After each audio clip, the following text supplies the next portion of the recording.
Sanjeli mini Ranuja વિવાદમાં નવો વળાંક આવ્યો છે। મામલતદારને પૈસા આપવાના થાય છે ના કથિત નિવેદનથી ઉઠ્યા ગંભીર સવાલો। ભાઈ કોંતાનો એમ કરે તે ઓળખો એટલે ઓળખો કે નહીં ઓળખવા ટેબલ લગાડ્યું તો હું પણ તમારે પૂછવું જોઈએ કે નહીં પૂછવું? હાજર મીટિંગ કરી મીટિંગમાં ઉદા કયું આવ્યું પેલા મામલતદારને પૈસા દકડવાના હતા તમે આવ્યો કયું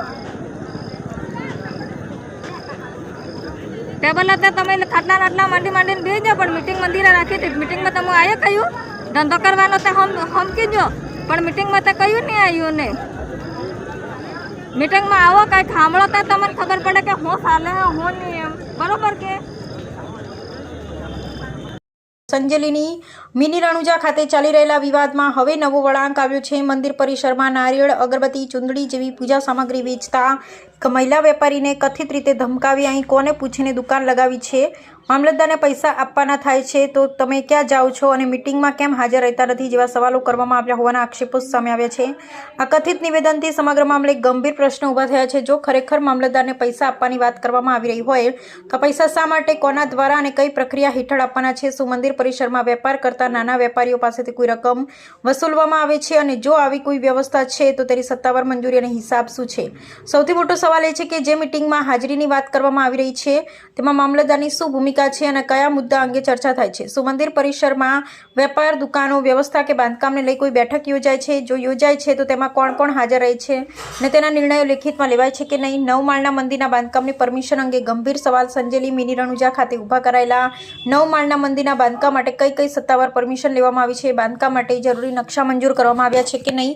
સંબંધિત સરકારી વિભાગો તથા સક્ષમ સત્તાધિકારીઓ પાસેથી જરૂરી મંજૂરી લેવામાં આવી છે કે નહીં તે જાહેર થવું જરૂરી છે। જો 9 માળના બાંધકામ માટે જરૂરી પરમિશન લેવામાં આવી ન હોય અને ભવિષ્યમાં અહીં કોઈ ઘટના કે દુર્ઘટના ઘટે તો જવાબદારી કોની રહેશે? હજારો ભક્તો જ્યાં દર્શન માટે આવે છે તેવા સ્થળે બાંધકામની સલામતી માળખાકીય મજબૂતી અને જરૂરી મંજૂરીઓ અંગે તંત્ર દ્વારા સ્પષ્ટતા કરવામાં આવવી જોઈએ। મામલતદાર સહિત સંબંધિત અધિકારીઓની આ બાંધકામમાં શું ભૂમિકા રહી છે તો તે પણ તપાસનો વિષય છે।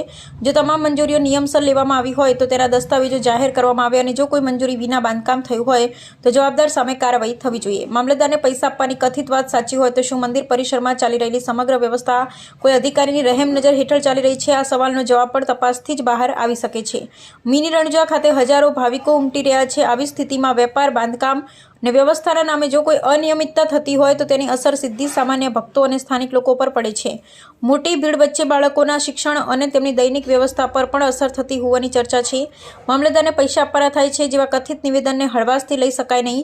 આક્ષેપ સાચો છે કે ખોટો તે સ્પષ્ટ કરવા માટે નિષ્પક્ષ તપાસ જરૂરી છે। મામલતદાર સહિત સંબંધિત તમામ અધિકારીઓની ભૂમિકા 9 માળના મંદિરના બાંધકામની પરમિશન વેપારીઓ પાસેથી લેવાતી કોઈપણ રકમ તથા મીટિંગની સમગ્ર પ્રક્રિયાની તપાસ કરવામાં આવે તો જ સત્ય બહાર આવી શકે છે। હવે સવાલ માત્ર એક વેપારીને ધમકાવવાના આક્ષેપનો નથી। સવાલ સમગ્ર મિની રણુજા વ્યવસ્થામાં પારદર્શિતા બાંધકામની કાયદેસરતા અને ભક્તોની સુરક્ષાનો છે।